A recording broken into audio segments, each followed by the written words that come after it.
سلامونه ستړي مشي وخت مو په خیر. تاسو ته لزیر نیوز سلیری څخه د نن ورځې د مهمو خبرونو ټولګه ته راغلاست وایو. نن پنځشنبه د 1404 هجری لمریز کال د زمرینه هم چې د 2015 زیږدیز کال د جولای له 11 سره برابر ده.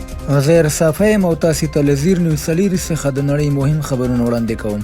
اوس هم د مهمو خبرونو سره ټکی. په غزه کې د اسرایلی بریدونو بل خو نړۍ ورځ په دغه بریدونو کې له 90 زیات کسان وژل شوي، ترڅنګ یې د لوږې لامل اړینه هم زیاته شوې. د کاناډا له لوري د فلسطین په رسمیت پیژندل. کاناډا وایي چې فلسطین به د ملګرو ملتونو په عمومي اسامبله کې په رسمیت وپیژني او پاکستان له امریکا سره د سوداګرۍ او انرژي نوې هوکړه کړې ده. اوس هم پوره خبرونه. په غزه کې د اسرایلی بریدونو بل خو نړۍ ورځ له 90 زیات کسان وژل شوي، د لوږې لامل مړینه هم زیاته شوې ده.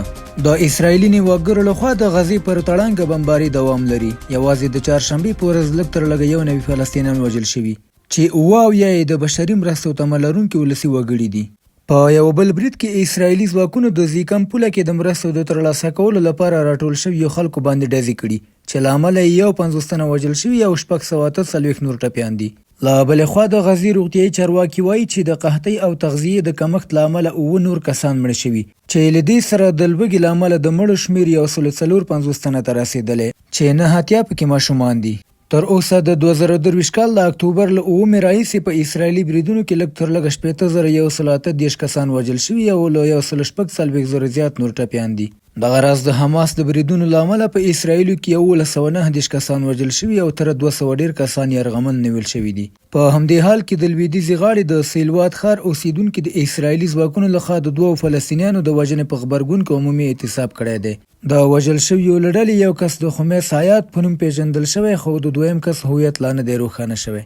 بلخوا د حماس وسلوالې ډلې قسم بریګاډ ادعا کړې چې د خان یونس ښار ختیځ د القراره سیمې ته څیرمه یې پر اسرایلي سرتیرو او زغروالو وسایطو هواني بریدونه کړي، خو د برید د پایلو په اړه جزئیات لا نه دي ورکړل شوي. کاناډا وایي فلسطین به په ملګرو ملتونو کې په رسمیت وپیژنو. کاناډا اعلان کړی چې د 2015 کال په سپټمبر کې به د ملګرو ملتونو د عمومي اسامبلې پر مهال د فلسطین دولت په رسمیت وپیژني. لومړي وزیر مارک کارني ویلي چې دا پریکړه د سولې خبرو د ناکامۍ له امله شوې او پر اصلاحاتو او ټاکنو به مشروطه وي او دا چې حماس به له سیاسي صحنې بهر وي.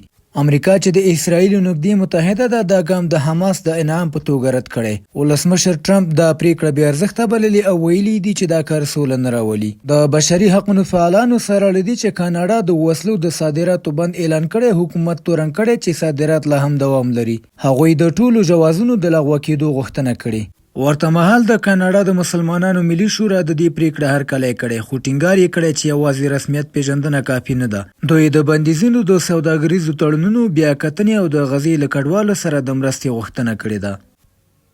پاکستان له امریکا سره د سوداګرۍ او انرژي نوې هوکړه کړې.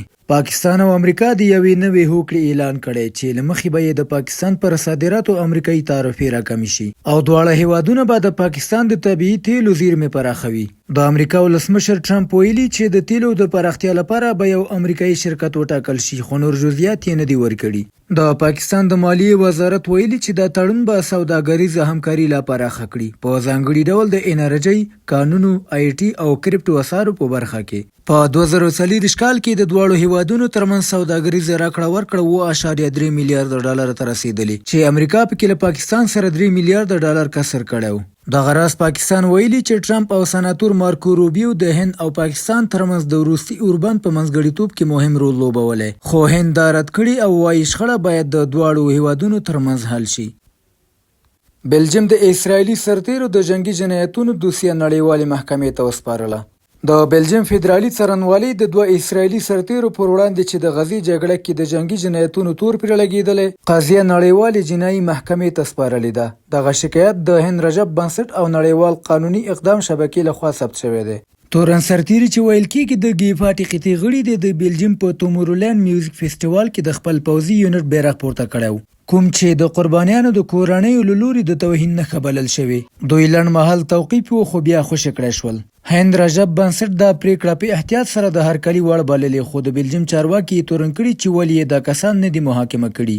په غبرګون کې اسرایلی حکومت یو بلجیمي ډیپلوماټ ورغوښتي او رسمي اعتراض یې وړاندې کړی. بلجیم بیا اعلان کړی چې اردن ته به د غزې لپاره د بشري مرستو یوه الوتکه واستوي او د سمدستي اوربند غوښتنه یې هم کړې ده. خو خپله بلجیم هم له قانوني فشار سره مخ دی. شکایت کوونکي وایي دغه هیواد باید د اسرایلو پر ضد بیړني ګامونه پورته کړي چې پکې د وسلو د لیږد بند، له میشت ځایونو سره د سوداګرۍ درول او د اسرایلي مشرانو د شتمنیو کنګلول شامل دي. د هند رجب بنسټ ټینګار کوي چې دا قضیه نه یوازې قانوني بلکې اخلاقي اهمیت هم لري او نړیوال عدالت باید ژر تر ژره اقدام وکړي. او د پای خبر همدا چې د لیتوانیا لومړي وزیر له فساد سره د تړلو تورونو وروسته استعفا ورکړه. د لیتوانیا لومړي وزیر ګینتاوتاس پالوکساس د پنجشنبې په ورځ د فساد تورونو او پراخو لاریونونو له امله له خپلې دندې استعفا وکړه. د نوموړي د استعفا اعلان د ولسمشر ګیتاناس نوسیډا لخوا وشو چې زیاته یې کړه د لومړي وزیر ټوله کابینه هم له دندو ګوښه کیږي. دا کړکېچ داسې مهال رامنځته شوی چې روسیه له بیلاروس سره ګډ پوځي تمرینونو ته چمتووالی نیسي. پالوکساس چې د مرکز چپ سوسیال دیموکرات ګوند نوی مشر و، تیر کال د ټاکنو له 3 اړخیز ائتلاف وروسته واک ته رسېدلی و.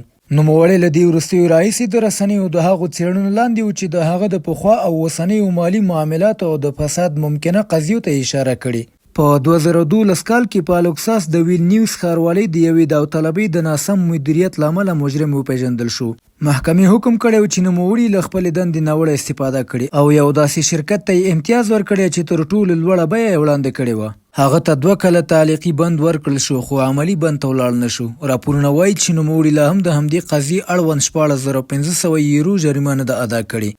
نړیوال خبرونه همدومره د کورنۍ او سپورټي خبرونو لپاره زموږ پاڼې وڅارئ. په خواله رسنیو فیسبوک، انسټاګرام، ایکس، یوټیوب او ټیک ټاک زموږ خپرونې خوښې او موږ تعقیب کړئ. ادرس یې زیر نیوز 24. تر سباني خپرونې د الله پامان.